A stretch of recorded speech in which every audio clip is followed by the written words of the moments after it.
Great advice? Now it's a great gift. Name a star after someone. For $54 and a call to 800-282-3333 or visit starregistry.com, we will name a star after someone very special to you and send an incredible personalized gift. The new star name will be recorded in book form in the U.S. Copyright Office. Call the Star Registry, 800-282-3333 or visit starregistry.com for the hottest gift.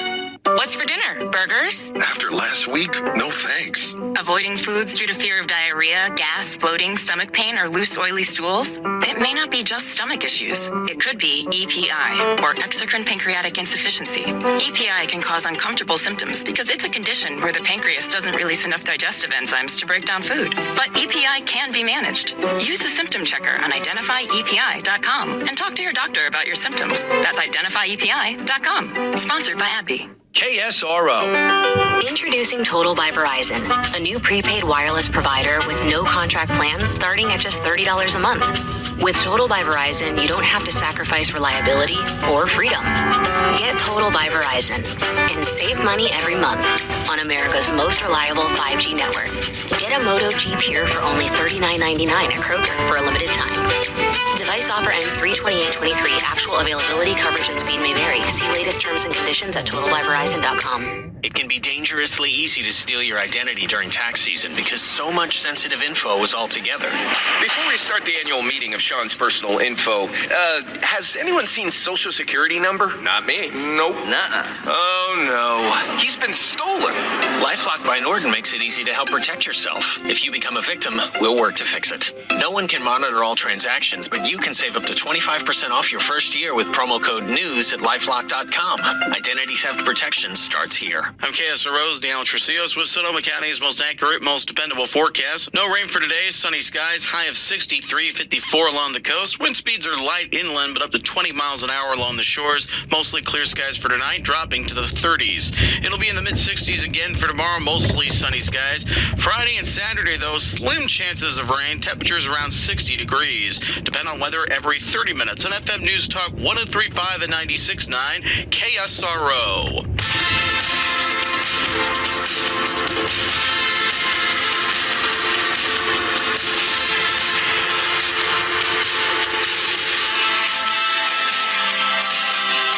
From his mouth to your ears, it's Brian Kilmeade. During the Obama-Biden administration, we put in place tough requirements on banks like Silicon Valley Bank and Signature Bank, including the Dodd-Frank law to make sure that the crisis we saw in 2008 would not happen again. Unfortunately, the last administration rolled back some of these requirements. So blame Trump again for the failure of two regional banks and maybe a third with Credit Suisse goes south like their indications are it is, and the market down 580 points. They're getting really worried. Kevin Hassett joins us now, National Review Capital Matters Senior Advisor, former chairman of the President's Council on Economic Advisors, had two stints there. Kevin, do you take the blame? Oh, Brian. You know, the fact is that Barney Frank himself, came out and said that the 2018 reform had nothing to do with what's going on right now. And it's just an example of the Biden administration's partisan finger-pointing, which is exactly the opposite of what we need right now when we need people to be rational and try to calm things down. Recall in 2018, what was going on is all the little community banks all around the country were closing down and going out of business because the Dodd-Frank Act imposed these really heavy, costly regulations on them for how much stress testing and everything that they had to do.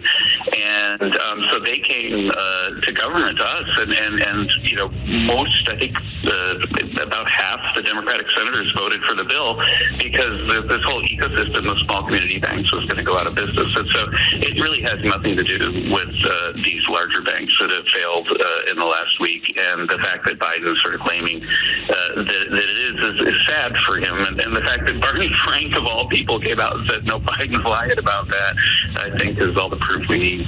Plus, you have about 13 to 17 Democratic senators, including Senator Warner, who said, yeah, I voted for that. I have no regrets. So what are they talking about? So that was truly bipartisan to lessen some of the pressure on that. But when you look at Silicon Valley Bank, they have a CEO in Greg Becker who was telling everyone a week before the collapse that the health of the bank is sparkling. That's his word, sparkling. While cashing out on his stock, $3.4 million, trying to raise 2.25. As you look at this, and I don't want to I give this summary. Why can't we stop some of these boards that are unqualified, some of these moves that were reckless? Why aren't there feds looking over the shoulder in Silicon Valley to say, what are you guys doing? Do you know what their interest rates are? Do you know where your money is? Do you know that you're going to be insolvent? Is there a system there? You know, the system right now is that part of the country is being run by Democrats, and, you know, everybody, if they want to be on the board of Silicon Valley Bank or on the board of the San Francisco Fed, needs to be a Democratic contributor. And if you look at, honest to goodness, if you want to see something really chilling, you should go and look at their ESG report, where they bragged about the fact that they were going to have $5 billion in loans to make the world a carbon neutral place, and that they themselves were going to be carbon neutral about a year from now. It's like at the beginning of 2025. And so instead of focusing on what banks do, they were focusing on, you know, political correctness and pleasing partisan Democrats like AOC with their carbon initiatives. And that's a recipe for failure. And it's something that I think we're going to see a lot more of, because this political correctness has swept through a lot of banks. And there are a lot of them out there making loans to people who aren't going to pay them back, but who have like a nice green title for their company. And, you know, very costly objectives is like switching to costly energy instead of energy based on fossil fuels, which will drive up the cost of the banks. So what happened to the green of Wall Street? The greed of Wall Street used to make this country, fuel this country, and whether you thought they worked too much or too cutthroat in their practices, the goal was always the same: maximize profit for yourself and for your shareholders. What happened to that? Yeah, it's been replaced by the socialism that's taken over the Democratic Party. You know, so, you know, we have it on very good confidence. You know, I live, Brian, as you know, in D.C., and sort of talk to everybody when something like this is going on. And I have it on good confidence that over the weekend that there were a couple of serious bidders to buy the Silicon Valley Bank, but that the far left regulators of the Biden administration decided not to let that happen. An acquisition would have been a nice clean fix. It would have let capitalism fix the problem, but they hate big banks and they hate capitalism, and they'd rather have the government hand out bailouts than, you know, have the private sector fix it. And think about why they want the government to hand out the bailouts. They want the government to hand out the bailouts because it gives them the power to hand billions of dollars out to companies they like and not give money to companies they don't like. And, you know, I asked Larry Kudlow on his show the other day, and I really meant it. Suppose that Silicon Valley Bank was the place where Donald Trump had all his money. So all of his deposits were there. Like, I don't know, $4 or $5 billion. I don't know what he's worth. But if he had $4 billion at Silicon Valley Bank, do you think the Democrats would have made depositors whole? Absolutely not. Yeah, I mean, absolutely not. No, and so that's the world we're in right now, and it's a totally unacceptable world. Right, and people have to say to themselves, if they're not as politically oriented as you and I are, you have to say to yourself, I got to go to a bank that wants to maximize my money and stays out of politics, period. And the whole ESG push is another example of it. I understand, too, so these smaller banks, a lot of people are now going back to the big banks. So $15 billion over the last week has gone to Bank of America. People saying, well, I don't trust these regional banks. That's not good either. We don't want 4 big banks running the whole country. Yeah, that's right. And the 4 big banks that run the country are going to be like in bed with the Democrats, and that's the problem. You know, you're only going to get a loan. For example, why is energy production down so much in the U.S. since Biden took over? Well, it's because the banking regulators wouldn't let the banks lend money to people to explore and drill. And so this control over the banks is control over society. And the way that, really, I know that there are a lot of people out there that are worried right now, and the way that people can protect themselves is that you go to like the little bank in your hometown. Every bit of money up to $250,000 is 100% guaranteed by an insurance program, right? If it's above $250,000, then they just bail them out, but they're not going to have enough money to bail everybody out above $250,000 if things go really south in the country. So if you want to protect yourself, you know, there's probably 3 or 4 little banks in your hometown, and if you have $1 million, God bless you, you're a wealthy person. Put $250,000 in each of the 4 banks, and then you're 100% protected. And I think that that's a much better solution than taking your $1 million and throwing it in a really, really big bank, because you know they're going to get bailed out for sure. I mean, because preserves the ecosystem in your hometown. I mean, we're seeing all these videos now out of all these equity, this whole push to accept transgender and pick a pronoun. Here's how to do it. And we're wondering, so listen, everybody has to have human resources. I understand that. But do they have to spend millions of dollars on music videos talking about how great they are or how honest and accepting they are? I mean, listen to this seminar from Signature Bank. This is online, cut 17. We talked about folks that are non-binary that intentionally don't identify as male or female. So some of those folks use they, them as their pronouns. Z is another gender-neutral pronoun, and the other part of that would be here, spelled H-I-R. So what the hell is going on? If I'm at this bank, I'm trying to work my way in. I'm trying to work my way up. I'm not sitting there trying to dictate to people what it's like now in today's society with their demand for pronouns and sexual orientation. Yeah, I mean, the more you focus on things that are not like focused on the bottom line, then the worse your bottom line gets. And these two banks in particular were extremely woke, and that recording you just played is just a small tip of the iceberg.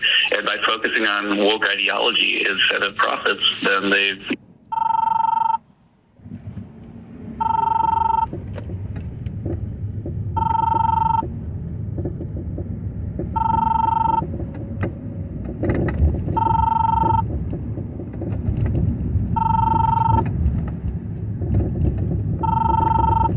driven their companies into the ground.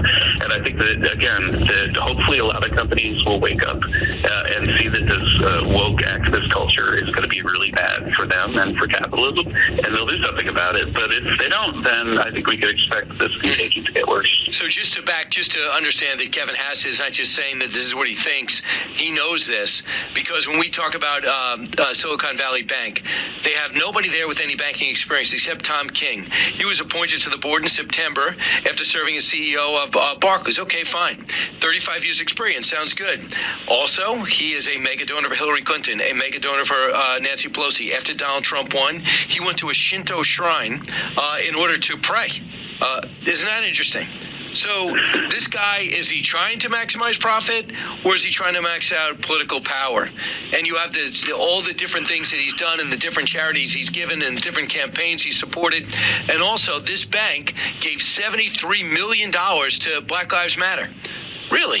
SVP, where's the money? I don't know. Where's the CEO? He cashed out. Oh, where's the donation? $73 million to BLM. Is that what you want to do with your deposits? With your investors? I mean, this is outrageous.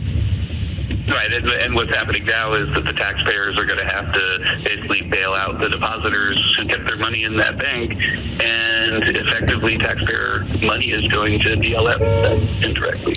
And this is, again, a tip of the iceberg problem that's the America that the left's trying to give us. And, that's in my book, The Drift, which you and I have talked about before, Stopping America's Slide to Socialism, talks all about this.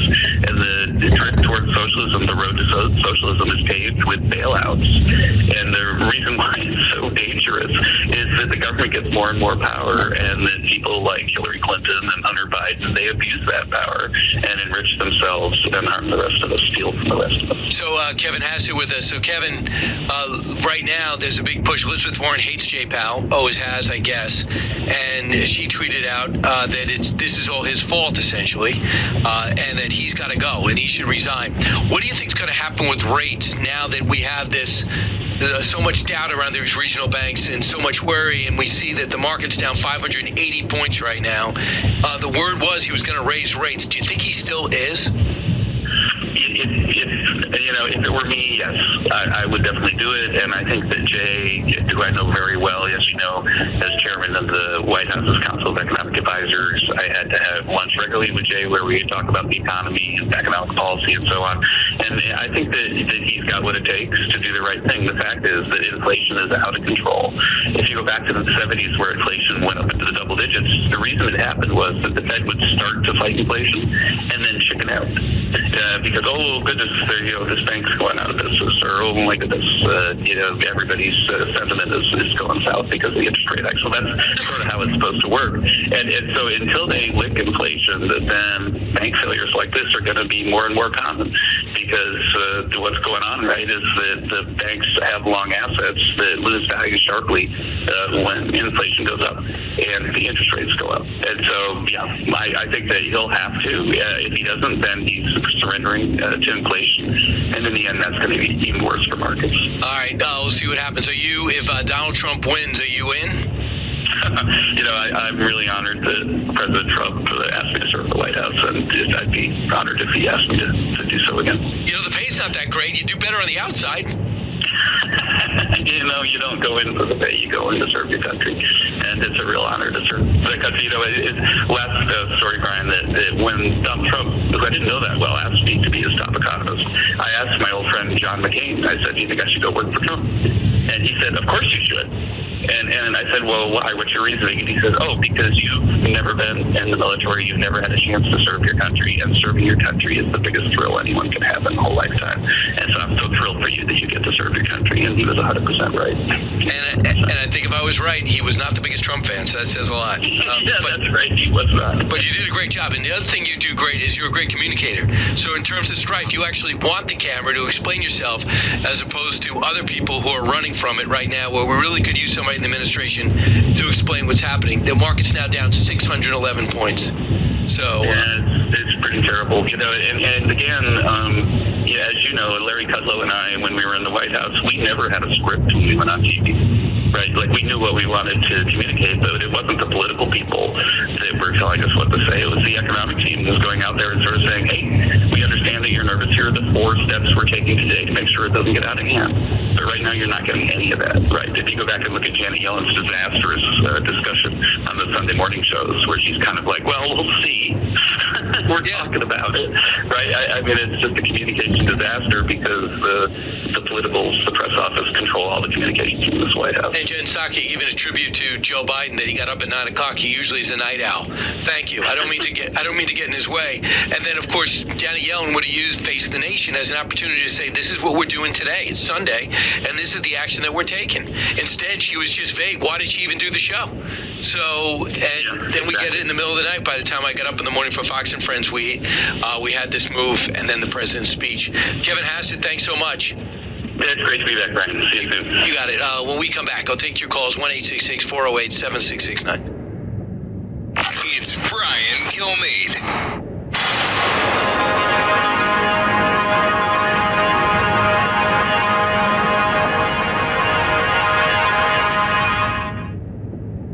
Diabetes, high blood pressure, anxiety meds, everyone's on them. If you're a 50-year-old male, maybe a bit porky, and you may even have type 2 diabetes, $1 million of term insurance may only cost you about $200 a month. Call Term Provider. Speak with Big Lou at 800-444-2013. Big Lou will find a term life policy for you even if you have type 2 diabetes, are overweight, or have high blood pressure. Term Provider has helped thousands of people like you who think they can't afford term life insurance. To buy $1 million of affordable term life for you, all you need to do is call Big Lou at 800-444-2013. Lou will make sure the scales are tipped in your favor. Call 800-444-2013. Big Lou will answer your call and work to fit you into a term life policy that you can afford. Remember, Big Lou's like you. He's on meds too. Call 800-444-2013. 800-444-2013. Paid for by Christian Care Ministry. It's true. Difficult times have a way of focusing us. We have to think about what matters most when it comes to our spending, our health care.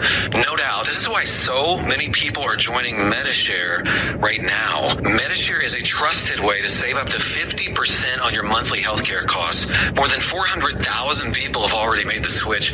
It's pretty obvious why, too, especially now during this challenging season with healthcare costs and out-of-pocket expenses going up. MediShare can save you a lot of money. The typical family saves $500 a month. And MediShare is a Christian healthcare sharing ministry that's worked beautifully for 27 years. There are different options to choose from to fit your budget. I'll give you the number here in a second, and if you call, you can get a price within 2 minutes. Maybe now is the perfect time to make the switch and start saving. Here you go. Call